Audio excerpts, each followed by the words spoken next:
Gonna cook that pizza.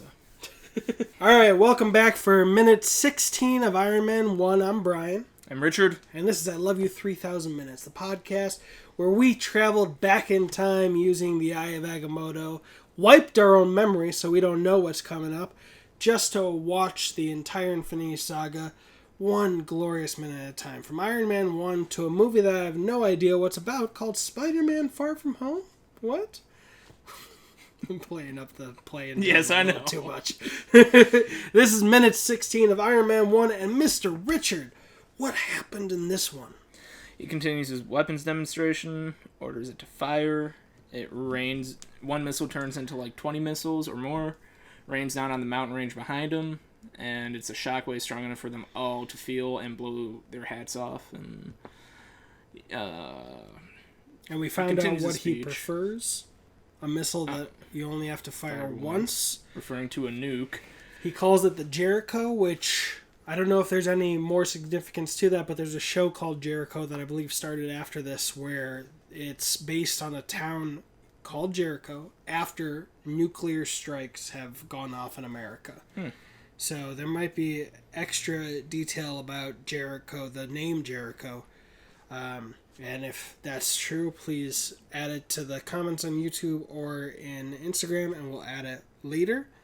But he does the glorious now GIF, which is putting out his hands while it explodes in the background. And just like you said, hats off. We get a bigger view. So minus Tony, there's 1, 2, 3, 4, 5, 6, 7, 8, 9, 10, 11...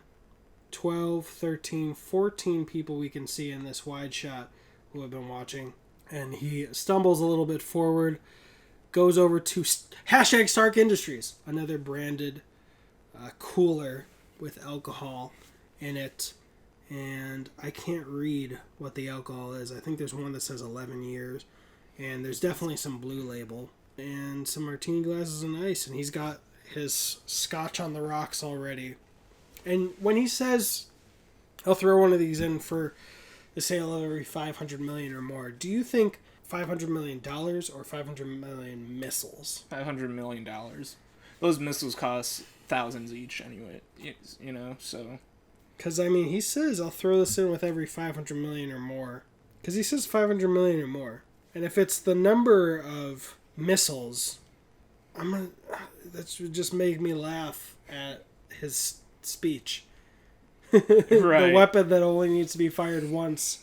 Whether it's money or number of missiles, it's still more than one missile. Mm-hmm. Realistically, they should be able to buy 2 missiles and be done. We fired it once, we buy one more missile, and they know we got this missile. You know, to be honest, we don't know the context. It could be to end a skirmish with just one battle, one force. It's just like, hey, you don't need to fight, you don't need to sacrifice any troops, just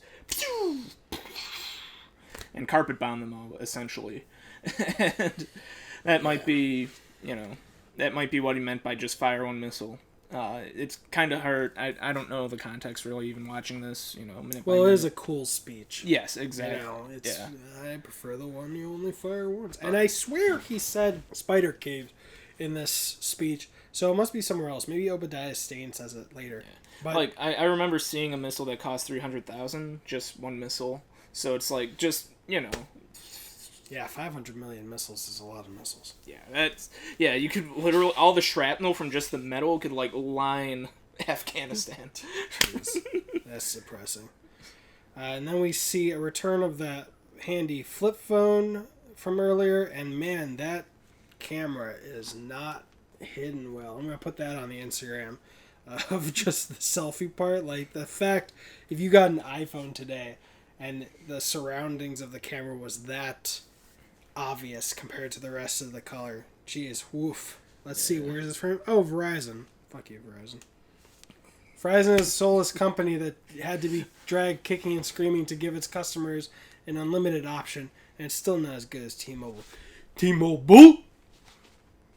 Sure. It's not sponsored. I've never worked for T-Mobile. People have asked me that a lot.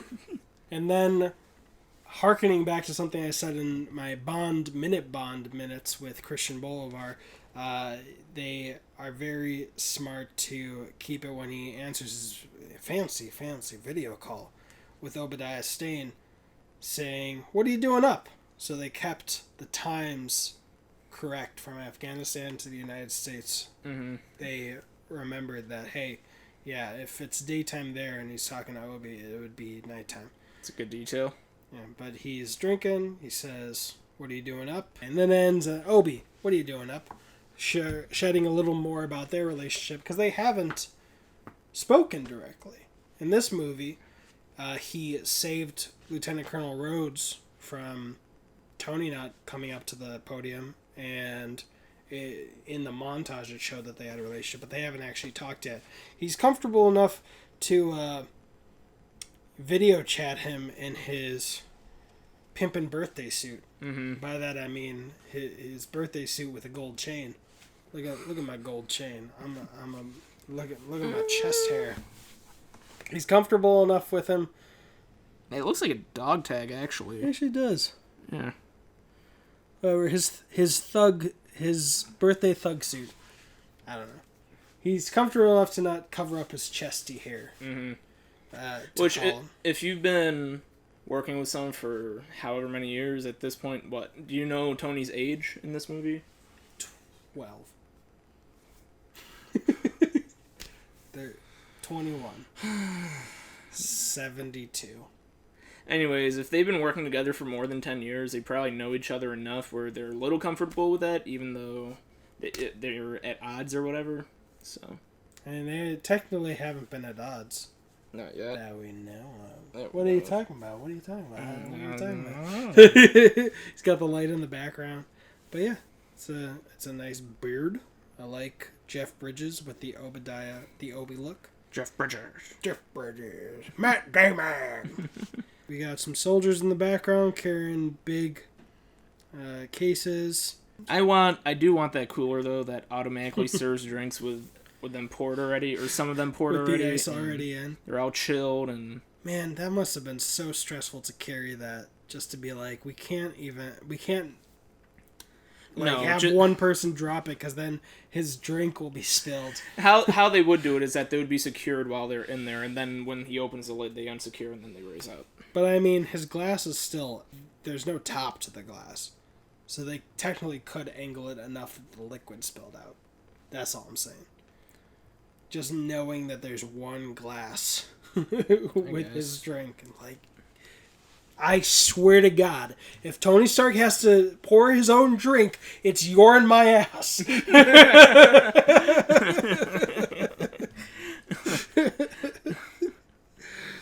Yeah. Anything else from this minute?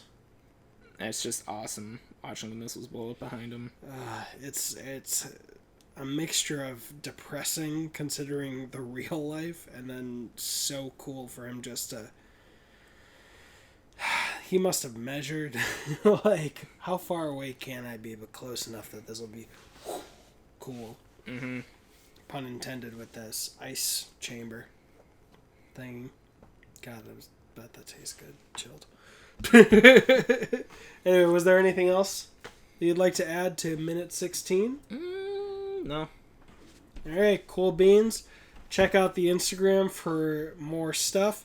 And if you like Bond or X-Men, check those out on Instagram at the Movies Are Dope Instagram. It'll have tags to those other podcasts. See you in minute 17. I'm Richard. I'm Brian. I was going to say that my birthday is September 17th, so that's my golden year number. You've got an army? We've got a podcast.